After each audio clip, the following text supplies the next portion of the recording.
আর এসবের মাঝেই দেখা যাচ্ছে আবাস তালিকার বেনিয়ম নিয়েও কথা উঠছে বিভিন্ন জায়গা থেকে। যেমন দেগঙ্গার কথাই বলি, দেগঙ্গায় এমন অনেকজনের নাম ধরা পড়ছে বা নামে অভিযোগ আসছে যাদের নাকি পাকা বাড়ি রয়েছে, তারপরেও আবাসের তালিকায় তাদের নাম, এবং তাদের মধ্যে কেউ কেউ পঞ্চায়েত সদস্য, পঞ্চায়েত প্রধান, উপপ্রধানের আত্মীয়। শুনুন কি অভিযোগ। ঘর পেয়েছে, সঠিক ঘর কেউই পায়নি। যারা টালির ছাউনির, যারা গরিব মানুষ, এখানে কেউ ঘর পায়নি। এখানে যারা ঘর পেয়েছে সব দুতলা বাড়ি, একতলা বাড়ি।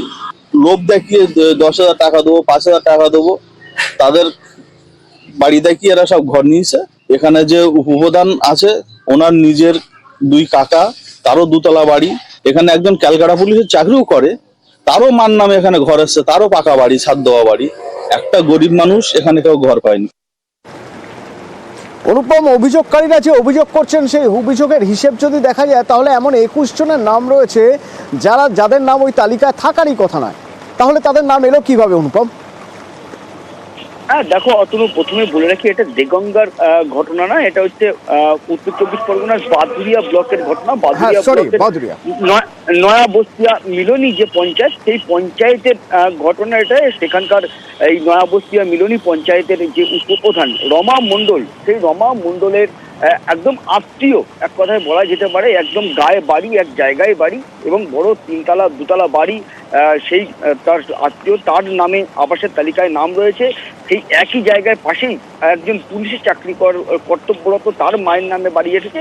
এবং এরকম একাধিক 21 জনের নাম যারা আছে, সেই 21 জনের কিন্তু পাকা বাড়ি, ছাদ দেওয়া বাড়ি, দোতলা বাড়ি এবং বিলাসবহুল বাড়ি, এরকমই সব বাড়িতে আর কি নাম রয়েছে। এবং এই বিষয়ে কিন্তু এলাকারই একজন তিনি নবান্নে অভিযোগ দায়ের করেছে এবং বাদুরিয়া যে ব্লক অফিসে সেখানে লিখিত অভিযোগ দায়ের করেছে এই যে 21 জনের নাম দিয়ে।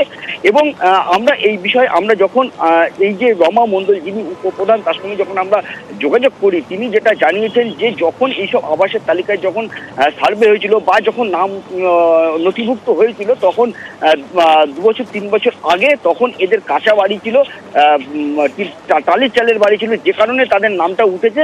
তবে যেহেতু উঠেছে তাই নাম কিন্তু আর বাদ যাবে না, তাদের নামটা থাকবে, এমনটাই কিন্তু বলে কিন্তু এই রমা মণ্ডল উপপ্রধান। যদিও এই এলাকার মানুষের কিন্তু দাবি যে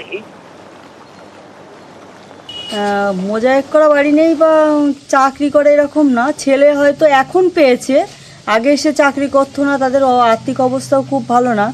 আর আমার কাকি শাশুড়ির যেটা বলছে সেটা অ্যাকচুয়ালি টালির বাড়ি ছিল।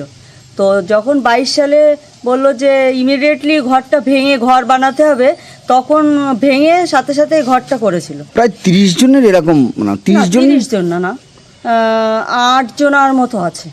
এই 8 জনের নাম বাদ দেওয়ার কি কোনো রকম আপনি প্রক্রিয়া করছেন কিছু? না না না না। হেমন্ত মণ্ডল কে হয়? হেমন্ত মণ্ডল কি করে? কি করে? পুলিশে চাকরি করে। তো সরকারি বাড়ি আপনি কি করে পেলেন? হ্যাঁ, এটা তো আপনারই তো বাড়ি। আমার বাড়ি ওই সাইডে, ওটা সাইডে।